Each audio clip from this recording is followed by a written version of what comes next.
All right, back by popular demand. And I mean popular demand because all of you loved her passion so much. A couple months ago when she first joined us, 2000 national champ, All-American, Kelli Braitsch joins us once again. And Kelli, thank you so much for doing this. I know you're going to bring the passion once again today. And I'm guessing you brought that passion to Stillwater, Oklahoma last weekend. I did. And let me just tell you, I think it was maybe the first Bedlam game that I haven't played in, that I've been back to. Oh, wow. I may have attended one at OU Stadium, but it's the first time I've ever done it in Stillwater. So it was a lot of fun. How did people treat you up there? Did you get any trash talk or anything? No. In fact, one of my buddies I grew up with, Stephanie Hodges, she played first for OSU. We've known each other since, kind of like Macy and I, since we were little. We have never played on the same team. We've always played against each other. Lifelong friend. So we went up there and we tailgated. They spent the whole weekend up there, but we tailgated with them and they were like, yeah, we have this big thing and, come out and enjoy. And I won't lie, I was a little apprehensive. I figured most of that group probably wouldn't know who I was. I didn't bleach my hair blonde and get crazy. And so when we got there, they have this huge steak. This one gentleman, in which I should have got his name, does a whole steak thing. I mean, glorious. The steak pieces were huge.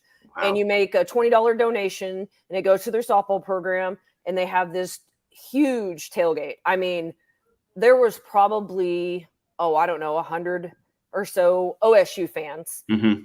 And then the parents of all the OU fans were just on the side, just on the outside of where they were tailgating. But when I walked up, my OSU friends introduced me and said, this is, Kelli, we played against each other. And it was really nice to be received so positively, not only as an OU player, but, as an OU fan and an alumnus. And I would definitely have to say, which I told Stephanie, I said, I don't think this would have happened when we played. And I was like, I think we were a little bit, I don't know if it's more bitter towards each other or just the game has grown so much. So no, they were totally, no, I won't lie, I didn't eat any steak, but it's only because it was way too hot to eat that glorious of a steak. I wanted to be in cool AC and enjoy it. So it was great though. Met a ton of people. They were very respectful. Kenny Gajewski, who, former OU baseball player, field crew guy, one of my friends, personal friends. I got to know him, of course, when we played and I have continued a relationship with him. He came out and it was great. Got to meet some of the girls. Gave Kelly Maxwell, who's a phenomenal pitcher. I know that, with the COVID year, everyone gets an extra year. So, some of these girls are grads. And so they're 23, 24, 25 if they've had a redshirt injury year. And so I was like, well, I know Kelli. I said, because I see your face on TV all the time. And I said, just wondering, how old are you? And I said, actually, what year were you born? And she was like, 2000. And I was just like, oh, and Steph and I are the same age. And we're just like, oh, that hurts. But I also got to meet Ivy, their other pitcher who got nailed in the shin on the first game. Man, I was like, I give you credit for keeping going there because that's a nasty egg on your leg. So we had a great time. Well, it sounds like you got the VIP treatment. It's almost as if the headline is 2000 national champ gets official visit treatment at Oklahoma State. It's true. I did. I got spoiled. And the extra plus was I got to talk to all the parents at the OU tailgate. So, yeah. Did you go to Saturday's game or Sunday's game? Saturday's game. Oh, yeah. Now I'm even more jealous. I mean, okay, so I guess I'll start here. And you probably always believed, knowing you, even going into the seventh inning. But for me, and I've seen OU come back in some tough spots before. We saw it against Texas earlier this year in Norman. When Jocelyn Erickson got that leadoff double, at least to me, I was like, here we go. I think they're in business right here. When was the time where you thought, yeah, they're going to come back and win this game? Okay, so let me just go ahead and tell you that I've already been told by multiple fans, both my mom and my aunt, obviously diehard OU fans since my family all graduated. Jamie Fox Taylor now, because she's married, the shortstop after I got done. they all texted me and told me I needed to leave the game because we weren't playing well. And it was the only time I've ever attended one. And so I know most of the people out there know that I've had a traumatic brain injury, so I don't handle heat very well. Mm-hmm. And so I did my best, and I started to tank about the third inning. Just, it was Kenny got us. Kenny Gajewski also got us seats there. That was why I was able to even attend. He got us great seats and everything. Sat with Hodges' parents. I was in the shade. Everything was great, but I pushed a little too hard that day. And by the sixth inning, I was tapped out. So we actually started leaving the field, and they have that like the OU softball village thing. They have kind of a setup like that now. And so we were able to kind of watch the game as we were leaving.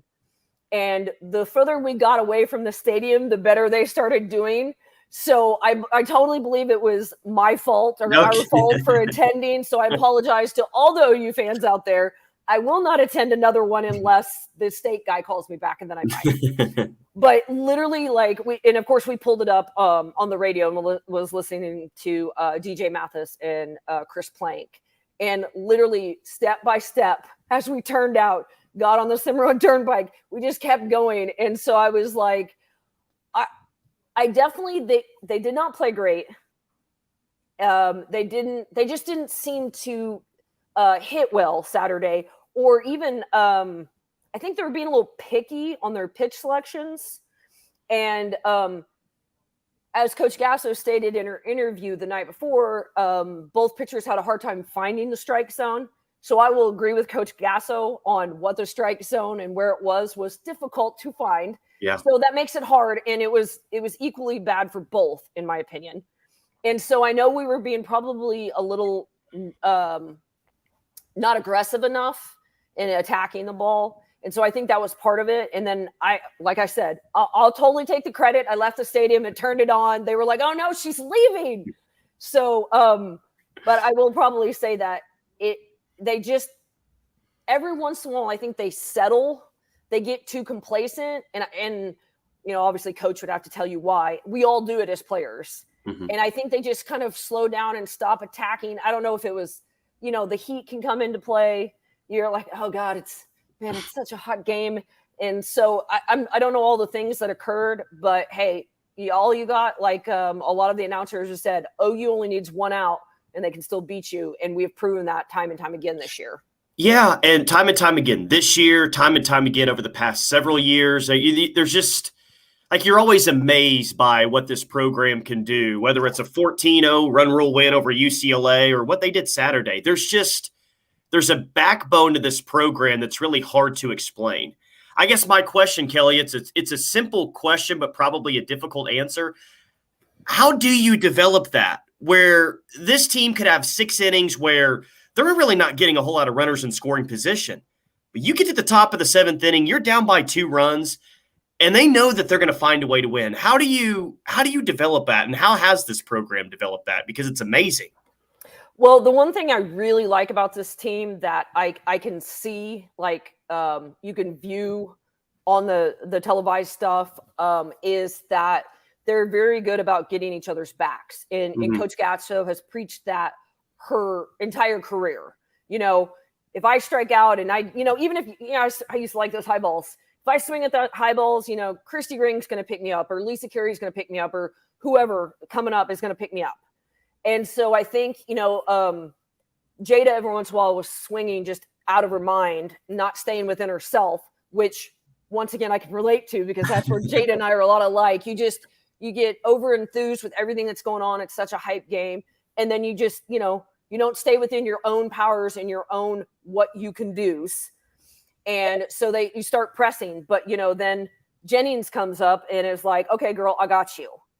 And of course you go through some cycles of those, but they still just nobody gets down. Nobody says, oh, well, she didn't hit well and she didn't hit well, so I'm not going to hit well either, because it can be contagious either direction, the negativity or the positivity. And so I think each and every player's like, okay, she didn't do it, I got to do it. She didn't do it, I've got to do it. And then once that one person bust open the can, then it's like, okay, we're on board now. Let's go. She got it going. Let's keep rolling and rolling and rolling. And what I love about this, it doesn't matter what, Jocelyn Erickson, this is her first time OSU playing, the big bedlam. And so she's like, oh, okay. I haven't been here before. Let me break it open for you. Let me get this rolling. And then everybody else is like, okay, here we go. We're going to jump on her. And so I think it's just their internal fight for each other. It's their internal fight for coach, or for all the coaches. And then it comes down to it, man, no, you don't want to lose Bedlam, because if you take that one, I mean, look at Baylor. They, I will say, think they have a little gem this year because they've taken that one game from us. Yeah. And you don't want to let anybody else take that game from them. And I know they hate losing. I hated losing. They might hate losing as much as I did, because you can see it on their face of frustration when they're not picking up that teammate of theirs and doing what they need to be doing. So I feel like that's just something coach has always done. And this team just really fights. And they even come off the bench. I only pinch hit, or I only come in at this time or that time. Okay, I got this. Girls, hop on my back. Let's go. Like Sophia Nugent's the perfect example of that. Oh, gosh, yeah. Didn't start very many, get Gray Screen, I think, last week. You're so right. You come off the bench, and that's such a tough spot, coming off the bench cold. But they're more likely to hit over the scoreboard than they are to strike out, which is crazy. Hey, there's a lot of big topics with OU softball right now that a lot of fans have opinions on, which is great. It means OU's once again in the news. One of those hot topics is this from Sunday's game. Do you believe Jada Coleman dropped the ball on purpose to complete a double play to end the inning? What do you think? So what was funny is I had the game on the TV, but I was kind of doing some chores and stuff around the house.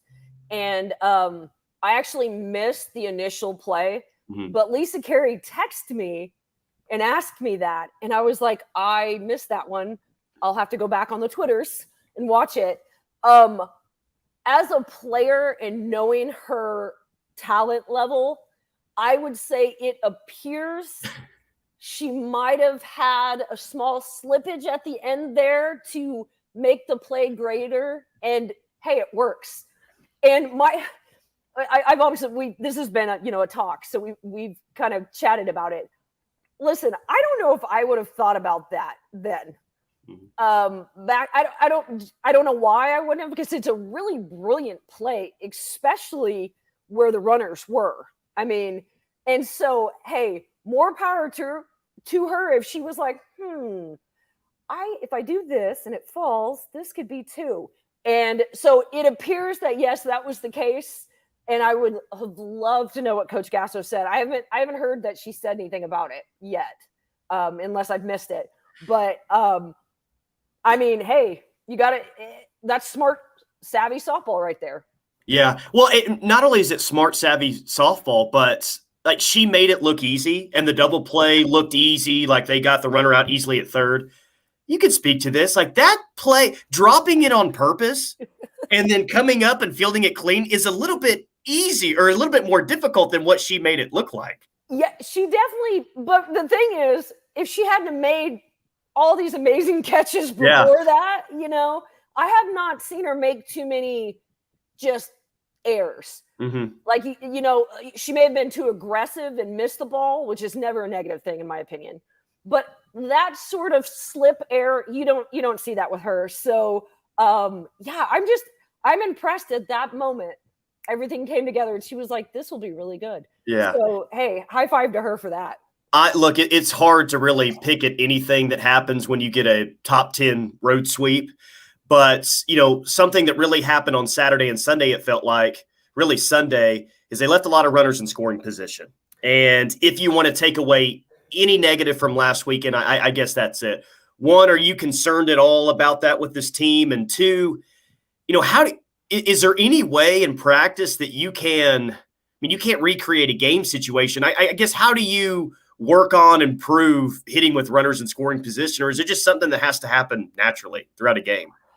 Well, I mean, if anybody can make it be recreated, it's Coach Gasso. She put us in some things that I'm like, I would have never thought about this even, so she could recreate it if necessary. I think it comes down to just that's the mental side of it, that you have to, 86% of the game is mental, from The Mental Game of Baseball. Coach Gassel will be glad to know I quoted that. We read it every year, and it really is. It's what you set yourself into, not trying to do too much. We don't need a ball over the fence. Are they great? Absolutely, they're great. Makes it real easy, especially when it's hot, to just trot around the bases. But I think more than anything, in what Coach and JT is probably telling them is that, hey, you got to put the ball in play, because if the ball is on the ground in play, something can happen. Anything can happen. Somebody will force a throw or get nervous, or, you're sweaty, so it slips when you throw it. So I think that is just going back to the basics. See it and drive it down, keep it down, put it in play. You've got to foul them off until you get the one you want. And so I think that's more of just a mental mentality. And, you have your ebb and flows through the season. So I think this is just one of those that this weekend, they definitely left a lot on. I listened to the post-game interview with Coach, and she didn't even realize how many. She knew we'd left on some. But when they gave her the number, she was like, I retract my previous statements about playing. So I know Coach is going to just go in there and tell them to stop pressing.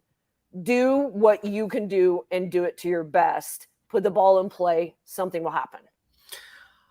Kelli, I don't want to be a spoiled OU softball fan, but I feel like on Wednesday I realized, maybe I'm a bit of an spoiled OU softball fan, because the Big 12 awards come out and it's like, okay, well, they got co-coach of the year, defensive player of the year, pitcher of the year, player of the year. Okay, 7 out of the 12 on the first team, but Alyssa Brito's not on here. This is insane. She hit .401, fifth best average in the conference. She's played great at Big 12. I don't know if that makes me a spoiled OU fan or not, but needless to say, and I know Courtney feels this way as well, so we talked about it yesterday on Twitter. I'm upset for, maybe Brito doesn't care, but I'm upset for her, I guess. So I will say I know Brito's mom very well. I'm learning her very well. We've stayed in contact. I'll send her pictures every once in a while. I met Brito 2 years ago. She was so sweet.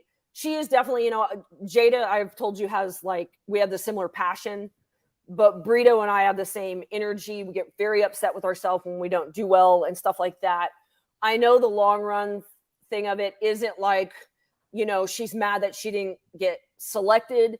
I know it's probably like, it's a disrespect. Like, I feel like it's happened a lot to OU, more so back in the day. I think we used to get a lot of disrespect on All-American levels and different things on how people weren't selected and stuff like that. And so I have no idea why she wouldn't be selected. I was trying to even compare her to anybody else across the nation for a third baseman.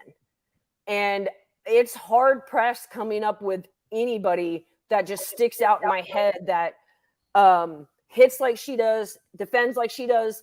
Everyone's going to make errors. Everyone's going to strike out. All that's the same. But out of all of that, I'm like, she's one of the ones that comes to mind. Like, how can you not be? But they're just awards. They mean nothing in the long scheme of things. Coach will tell you that. None of them could win awards. And if they get a ring at the end of the year, that's their ultimate goal. And so I know that is probably how she's looking at it. And she's probably also using it as motivation. Okay, you disrespected me. Now I'm going to come back and show you this, and I should be this, this, and this. And so, and I'm sure the team feels a little disrespected that she didn't either, because I think a lot of this, most of the other selections I agreed with. That was just the one that I was like, wow, that should have been thrown into the mix. And I'll even throw my 2 cents in on the co-coach part, because please do. Yes. Because obviously Coach Gasso, I mean, but I thought we had, Glenn Moore's a great coach. I have a lot of respect for Glenn Moore. He has done great things with Baylor this year. Obviously, they beat us once, and they're the only ones. They have that little gem, like I said earlier. But I was kind of thinking Jennifer McFalls or what's the Texas Tech gentleman? Snyder. Mm-hmm. And because look at those two teams of what they have been and what they are this year. Texas Tech has taken it from some people. Their hitting's been really good. And then Kansas has taken at least one from almost everyone. Mm-hmm. And, they're playing right now against OSU, and they were leading, I think, when the game got suspended or delayed last night. And of course, I'm biased once again. McFalls is an OU, former OU coach. So there's a little bit of bias there. I love some Jennifer McFalls. But like if I was going to give it to anybody, which of course they don't ask my opinion, I would have said McFalls should have been the co-coach with Coach, which would have been great. Or even, hey, give Coach Gasso a break and give it to somebody else. I mean, that would have even been fair. But I figured when you have I just felt like maybe those two would have been better selections. But sure. Hey, good for Glenmore. Just one more thing on Brito. It's not to me that she just hit 401. I mean, basically she gets you on the first team anytime you hit over 400.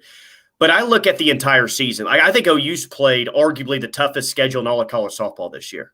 Go look at the top 10, top 15, and how many teams they beat. So it's not equal between Brito and everyone else in the conference because she's played tougher competition game in and game out, in my opinion. I just really hope, I hope OU wins the Big 12 tournament, but how cool would it be if she wins Big 12 tournament MVP? I don't know if justice will have been done, but it's about as close as we can get. Well, that would be, I'd be okay with that. That would be great. And I think that would be a redeeming thing. And maybe she'll use that as motivation. Coach is very good about taking what can be perceived as a negative and feeding you with it so that you just go tear it up. And so that's probably part of it. And I hope, man, I hope she does it. I hope she just tears it up, destroys everything. And there's not even an argument for it. But you're right. That's why I was the only other team I can think that has played the season and has the RPI ranking that we have would be Florida State, because they traveled around a lot. Obviously, they came to us. They went to OSU.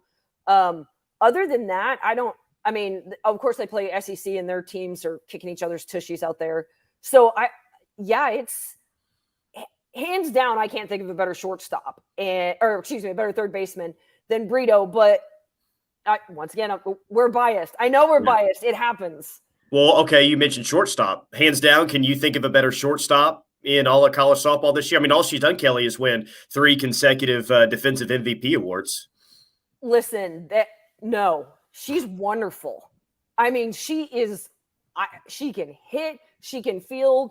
She makes some of those throws every once in a while, and I'm like, wow. Like, man, I will brag here. I thought I had a good arm. I threw the ball pretty hard back in the day, and she is bigger than me. I'll give her that. She's taller than I am, which most people are. But man, she has got a cannon on her, and that is she makes the plays look easy and just rockets that ball right over to first. So yeah, there's hands down, she's got to be the best shortstop. Another hot topic right now is, what is OU 6 games away from tying the all-time winning streak in college softball history? I gave my opinion on it at the front end of the podcast. I'll just ask you, as an alum, as a fan, is the all-time winning streak something you care about? Because it's in real striking distance right now for this team. As a player, no. As a fan, of course you want that. Yeah. Because you're my team's doing great. As a player, and I'll even reference back to my senior year at Broken Arrow, we were 49-2, and we lost the second game right before we went into the postseason, and everybody was really upset. And I got us together, and I was like, "Listen, this is not a bad thing, because how much did you hate this loss?" They're like, "It was awful. It was, oh."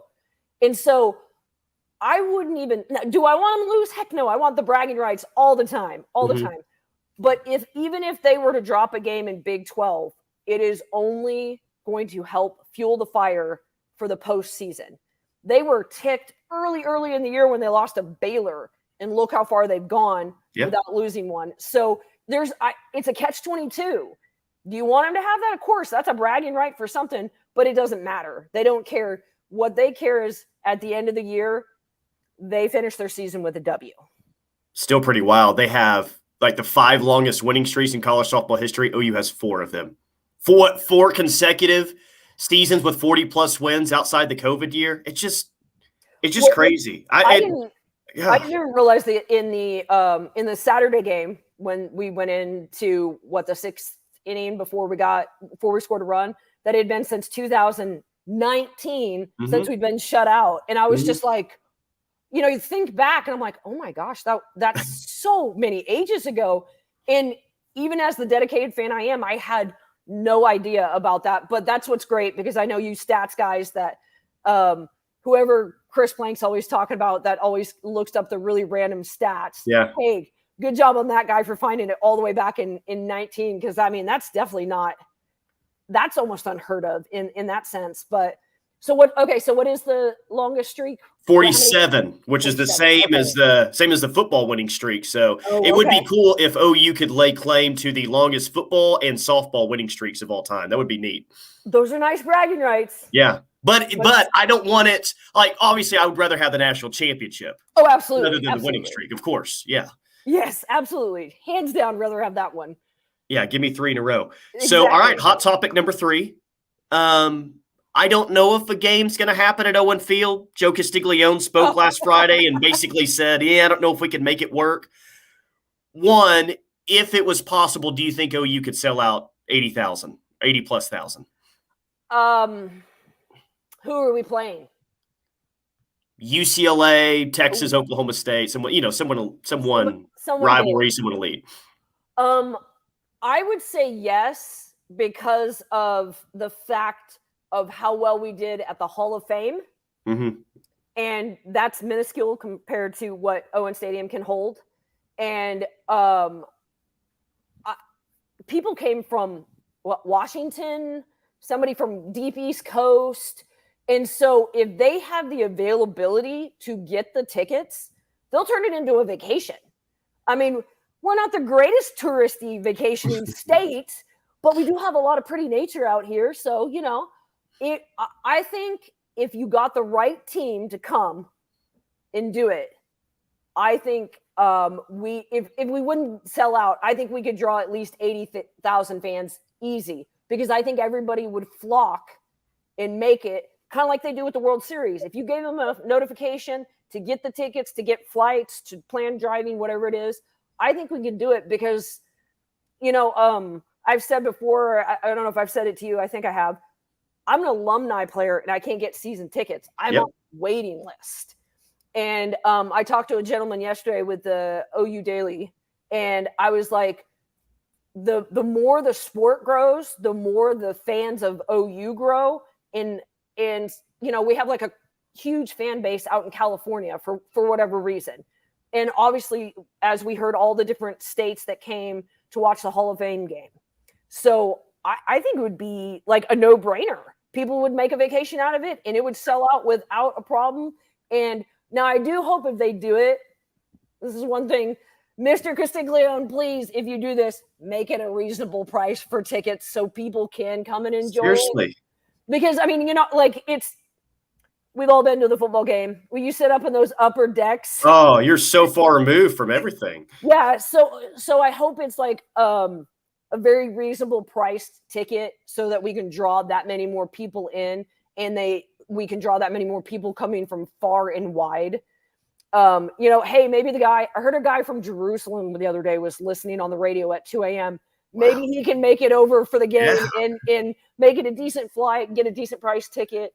That's the one thing that it would be amazing. I did hear Coach Gasso kind of talk about it and be like, I mean, I thought everybody was kidding when this came up, but now it's, you put that idea in somebody's head, someone's going to make it happen. And if anybody can do it, Mr. Joe C, make it happen. Well, yeah. So he said, maybe we thought about other places as well. I don't know what that means, whether that means Jerry World in Arlington or Globe Life in Arlington or, Bricktown. I mean, they would sell that out easy. One idea I heard, like UCLA would be great, Oklahoma State or Texas. I heard a really good idea about, say, like in Arkansas, and only Arkansas, because they got a passionate fan base that would bring a lot of people for a game like that. I know you don't like Arkansas is a good softball program, but you don't think about them as maybe a blue blood in the sport, but someone that would bring a lot of fans like that. I think some of those SEC schools would do that. Well, and Courtney Deifel has turned that program up a notch. Yes, she has. Which, Deifel and I played against each other. She was the Cal catcher. And I actually shot her a message last year. These coaches get married and stuff like that, and they don't use their old name. And so right. you forget about who they, you're like, oh, who's that? And you look them up and you're like, oh my gosh, yes, I played against you. So I shot her a message. I was like, hey, you have done great things for this program. But I agree with you. They're fans. And I mean, Arkansas is kind of like an OSU for me. I will cheer for them any day they're not playing OU. And I love the little woo pig suey thing that they do. It's great. We do it while we're watching. And, they had a late game last night against Bama. Unfortunately, they didn't win. But it was, I think the game started like 8:30-ish. And that stadium was packed. It was bouncing last night. Yeah. Yeah, they have a big and gorgeous stadium. So I think you're right. With them being such a tough competition right now and a big fan base that they have, that would be a great game. And I mean, maybe we can go play it at their field. Sure. I mean, why not? Draw it together, or play one at ours and one at theirs. I mean, that would be close enough too. You'd get that little bit crazier fan base that wouldn't be so big to do. But no, I think that's a really good call. Yeah, Arkansas fans, if you're listening, if someone wants to cook steak for Kelli, make sure it's under 65 degrees so she'll actually eat it before the game. I've had a few teammates that have played for Arkansas. Tiffany Woolley on my summer team and Sherry Warman at BA. They both played at Arkansas. And so Tiff and I will talk back and forth about Arkansas. And I know they can tailgate. I've heard about their baseball tailgates and their football tailgates, and I'm sure the softball tailgates are in that now. So between us and the OU fans, tailgate heaven right there. So it's a little over 2 hours before OU is going to play Iowa State when we're having this conversation. So I'll just ask you, you watch this team all year long, saw them in person on Saturday. Now that we're in the postseason, how do you feel about the way that this team is playing right now? Do you feel like they're trending towards their best softball at the most important time? I worry a little bit because they sometimes come out flat, no matter who they're playing. But I also feel like that's just, and I'll say the scare of last week where they just didn't have it all together until the very end. I think coach is really going to push that. Hey, we're not always coming out and attacking and, getting on top first. We've kind of gotten laxed on that. And so I know coach is hitting that really hard. They fight back so well when they don't come out, just running and gunning and stuff like that, that I'm not too worried about anything if they don't, because they turn it on when they need to turn it on. I just know that coach would like them to start the game turned on, keep it nice and steady. I mean, we don't have to run rule anybody. Nobody wants to, run rule games are boring. I won't lie. I don't want it too close though with OU. But I think, especially after last week, I think there's going to be some talk about staying within yourself. I will say that until the day I die. And playing to the game that you can play, the best of whatever you are. Pitchers, catchers, hitting. Jada is one of the ones that can bunt, slap, or hit a line drive or hit a home run. Okay, use all your tools. Mix it up. Use all your tools that you can. Steal some bases and whatnot. Don't be swinging at the girls. They get excited. We all love that ball up here. Just goes out of the ballpark so easy. Bring that down. Stay calm. Get it done. And I know coach has talked about this. They probably harped on it all week about staying within yourself. Yeah. Last question I have, it's probably the most difficult one, maybe even a little bit of an unfair question, but there's 3 players right now for Player of the Year. Jordy Ball, Tiare Jennings, Jada Coleman. Who's your favorite to win Player of the Year? I told you it was unfair. At least I told you beforehand. I love all of them. I love their passion for the game, especially Jada and Jordy. Jennings is a little bit more of a quiet one. Jordy has had a good year, but if I would probably drop her out of that first. And in there, I have some bias too, because she does hit and she does run and she is a great base runner, but they don't do it as much as, sure, the other two. So Man, they're pretty neck and neck. But I'd probably say throughout the year, Jennings is probably the most consistent. Mm-hmm. Maybe not the pizzazz and wow of all the winning hits, or however you want to state that, walk-offs or whatnot, but she's probably the most consistent.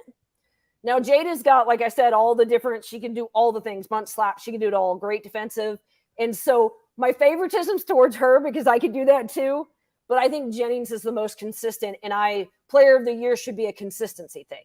I think they're both prideful players. I mean, they're having a year, and I would love for it to really come down to just 3. That would be amazing. Mm-hmm. But I would have to say consistency would win for me, or how I would look at it. And so I think Jennings would take it. You're the best. I love it. All I got to do is throw out a simple question. You go, show the passion. It's awesome. Kelli Braitsch, 2000 National Champ All-American. Thank you. And please, can we do this again soon, please? Absolutely. Okay. Absolutely. Whenever you need me, I'm here for you and all those you fans, because I had everyone was like, hey, I enjoyed your podcast. I was like, well, at least I can still do something. What's your handle on Twitter so people can interact with you during games? I believe it is KRay8, which is Kelli Ray's my first and middle name, and it's spelled with a W. It's a little weird. KWRAE8 at Twitter. I believe that's it. I won't lie to all my Twitter people out there. One of the girls I met in Palm Springs totally talked some noise to me the other day about, when Mike White said the stuff about Coach Gasso, I did a tweet and comment about it. And they're like, hey, Twitter world, you've upset Kelli Braitsch when she tweeted something. So I will say I'll do my best to keep up with it, but Courtney is much better at the Twitter. Yes, she is. So, so go, if you tag us both in it, I'll definitely hear it or see it, or she'll tell me to look at it. But I'm not very good at the Twitters. I'm showing my age there. I'm so sorry. But if you do it, I'll try to do my best. I vote that Courtney collects questions throughout the week, and then you guys do a weekly Q&A at the end of each week. That would be entertaining. That's usually what we do on there anyway. Somebody will make a comment or do whatnot, and she'll be like, hey, what about this? What did Coach say about that? And so it's usually us answering the question together anyway. So just tag us both in it, and we'll get to it. You're the best. We'll talk soon. Thank you. Boomer Sooner, guys.